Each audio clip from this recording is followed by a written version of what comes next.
भूताधिराज जातादिशयः रविकोडे परिपाडे डरकोडे रवकाडे कितवाडे रसकाडे मुनिगण निषेव्यमान श्रीमतो वेंकटाचलस्य शतमानं भवति शतायुः पुरुषजतेन्द्रिय आयुष्येवेन्द्रिय वृद्धिश्च दीर्घायुष्मान् भव दीर्घसुमङ्गली भवान् अन्योन्यधाम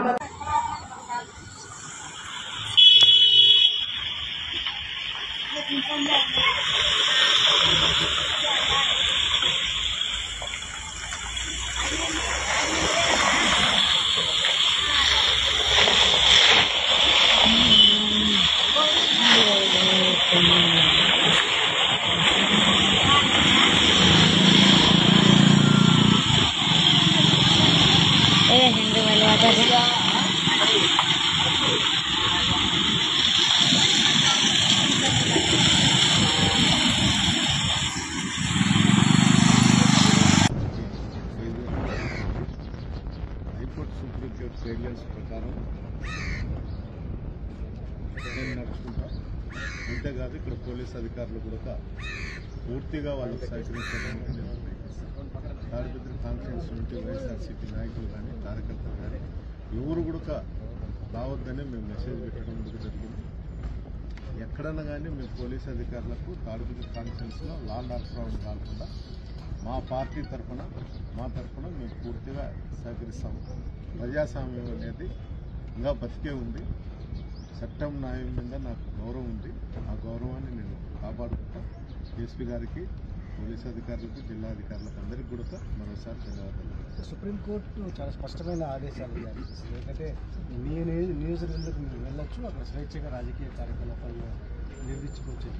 ఎట్లా చూస్తారు? మొత్తం ఆదేశాలను ఏ విధంగా చూస్తారు? ఎందుకంటే చట్టాన్ని నమ్ముకొని మీరు ముందు నుంచి ఫైట్ చేస్తున్నారు, న్యాయ పోరాటం చేశారు, ఒక రకంగా విజయం కూడా సాధించినట్టు కనిపిస్తుంది.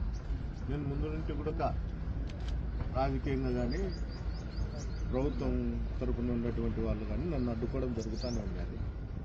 దానిపైన ప్రతిసారి కూడా నేను కోర్టుకు పోవడం, పర్మిషన్ తీసుకురావడం, అధికారులకి వాళ్ళు దాన్ని తిరస్కరించడం ఈ విధంగా జరుగుతుంది. లాస్ట్ దశలో నేను సుప్రీంకోర్టుకు పోయి ఒక ఆర్డర్ తీసుకురావడం జరిగింది.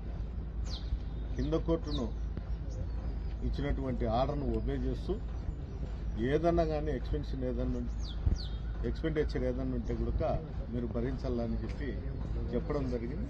అదేవిధంగా నేను ఎస్పీ గారికి మెయిల్ పెట్టాను.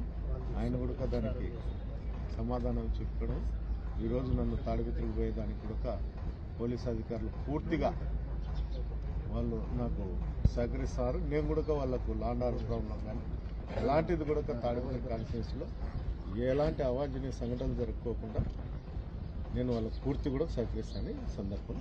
సో ఎమ్మెల్యేగా ఉన్నప్పుడు మీరు తాడిపత్రి నియోజకవర్గంగా విస్తృతంగా పర్యటించినారు. ఇప్పుడు ఎలక్షన్ తర్వాత 15 నెలల గ్యాప్ వచ్చింది. సో పబ్లిక్కి ఏ విధంగా రీచ్ అవుదాం అనుకుంటున్నారు? వాళ్ళ సమస్యలు కావచ్చు, లేకపోతే వారికి ఎట్లా ఏ విధమైన సేవ చేద్దామన్న భావం ఉంటున్నారు? నేను ఇప్పటికే శ్రీకాళ్ చంద్రబాబు ఫోన్ ద్వారా కానీ నేను ఎప్పుడైనా గ్రామాల్లోకి పోయినప్పుడు చెప్పి చేయడం జరుగుతాను. ఈ నెల 11వ తేదీ నుంచి కూడా మళ్ళీ తిరిగి అదే కార్యక్రమాలు మొదలు పెడతా. ప్రజల్లోకి వెళ్ళి అక్కడ ఉన్నటువంటి ప్రతిపక్ష పాత్ర అనేది నేను పోషించుతా. అంటే అక్కడ ఉండే సమస్యలపైన కానీ, గ్రామాలలో తాగునీటిపైన కానీ, గ్రామాలలో ఉండేటువంటి సమస్యలపైన కానీ, ఈ తెలుగుదేశం నాయకులు చేస్తున్నటువంటి దౌర్జన్యాలపైన కానీ అన్నిటిపైన కూడా పరిశీలించి ఈ 14 మాసాలలో ఎవరెవరు అయితే తెలుగుదేశం వాళ్ళతో ఇబ్బంది పడినారో వాళ్ళ కుటుంబాలన్నిటికీ పోయి ప్రతి కుటుంబాన్ని కూడా నేను పోయి వాళ్ళందరినీ కూడా ఓదార్చి వాళ్ళ సమస్యలలో కానీ వాళ్ళ బాధల్లో నేను భాగం పంచుకుంటానని కూడా చెప్పడం. మొత్తం మీదైతే తాడిపత్రి